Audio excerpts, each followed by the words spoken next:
Pemirsa, pemerintah Aceh menggelar Malam Anugerah Budaya PKA ke-7 di Komplek Meligo Walinangro, Jalan Soekarno-Hatta, Aceh Besar pada Senin malam.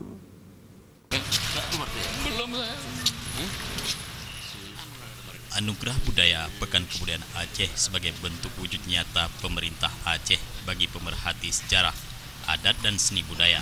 Hal tersebut dikatakan oleh Khatibul Wali Saiba Ibrahim di Malam Anugerah Budaya ke-7 di Komplek Meligo Walinangro. Pemberian anugerah tertinggi bagi seniman yang telah berdedikasi dalam pelestarian warisan budaya yang dimiliki oleh Provinsi Aceh, sebagaimana dilaksanakan pada event PKA sebelumnya. Adapun 5 kategori anugerah budaya, yaitu anugerah Mukuta Alam, merupakan anugerah tertinggi yang diberikan kepada laki-laki dewasa atas dedikasinya dalam membina, mengembangkan dan melestarikan budaya adat istiadat dan kesenian di Aceh. Selanjutnya Tajul Alam Perkasa Alam, Anugerah Seri Alam, dan terakhir Anugerah Syah Alam. Semua calon penerima anugerah diajukan oleh kabupaten kota, lalu diverifikasi oleh tim verifikator yang ditugaskan ke daerah-daerah.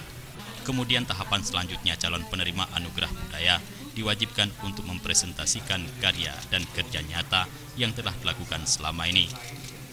Adapun penerima anugerah Mukuta Alam Dr. Handes Rusdi Sufi dari Aceh Besar, Fatmawati Anugerah Tajul Alam, Ti Aga Dewantono dari Aceh Tengah penerima anugerah Perkasa Alam, dan Rabiaul Ahmawiza Wanur penerima anugerah Sri Alam.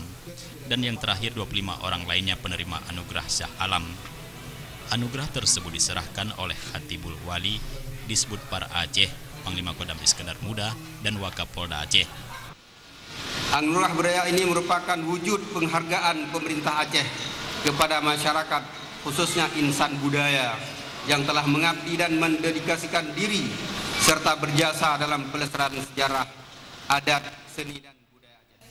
Sementara itu, PLT Gubernur Aceh Novairiansah mengatakan, selain menggelar PKA untuk memberikan ruang bagi eksistensinya budaya-budaya lokal, pemerintah Aceh juga punya cara lain untuk melestarikan budaya daerah dengan memberikan penghargaan kepada individu dan juga kelompok ataupun lembaga yang aktif berperan dalam melestarikan budaya lokal. Dalam acara Malam Anugerah Budaya PKA ke-7 turut dihadiri Pangdam Iskandar Muda, Wakapolda Aceh, PLT Kadisbud Par Aceh, para bupati dan wali kota, sejumlah pejabat dan para sejarawan dan budayawan Aceh. Tim Liputan Aceh TV.